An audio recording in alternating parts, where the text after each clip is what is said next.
মসুরির company গার্ডেনে খাওয়া দাওয়া এবং ঘোরার পরে আমরা বেরিয়ে পড়লাম গান হিল এবং বুদ্ধা টেম্পল দেখবার জন্য।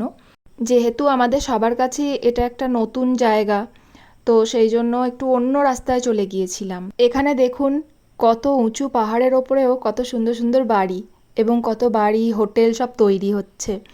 তো এইখানটা করে এসে আমরা বুঝতে পারছিলাম না কোন দিকে যাব, ম্যাপেও ঠিকঠাক বোঝা যাচ্ছিল না। সেই জন্য লোকাল কিছু মানুষজনকে জিজ্ঞেস করা হলো, জিজ্ঞেস করতে বোঝা গেল আর একটু উপরে গেলেই যে জায়গাটা আছে সেটার নাম হচ্ছে লাল ডিব্বা, মানে মসুরি পাহাড়ের একেবারে টপ। তো আরেকটু গেলেই সেটা হয়ে যেত, কিন্তু আমরা যেদিকে যেতে চাই সেটা ওদিকটায় নয়। সেই জন্য লোকজন বলল যে অন্য সাইডটা দিয়ে তোমরা যাও, তাহলে তোমরা যেদিকে যেতে চাইছো, যে জায়গাগুলো দেখতে চাইছো সেগুলো ওই দিকে আছে। তো এইখান থেকে দাঁড়িয়ে আমি একটু ভিডিও করে নিলাম।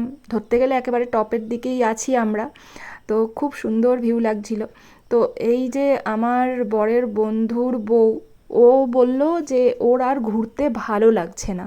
আমি জানি না এত এনার্জি লস্ট কী করে এদের হয়ে যায়। ঘুরতে বেরিয়েছে যখন চারদিকে ঘুরবো ফিরবো, এটাই তো আমাদের উদ্দেশ্য ছিল। কিন্তু যাই হোক, বলল যেহেতু যে কোনো একটা জায়গায় চলো, তো আমরা সেই রকমই কেম্পটি ফলের দিকেই যাচ্ছিলাম। যেহেতু মানুষের সঙ্গে বেরিয়েছি, তো তাদেরও তো মতামতের দাম দিতে হবে। তো কোথায় কোথায় ঘুরলাম না ঘুরলাম সেটা পরের ভিডিওতে অবশ্যই আমি দেব। ততক্ষণের জন্য বাই বাই।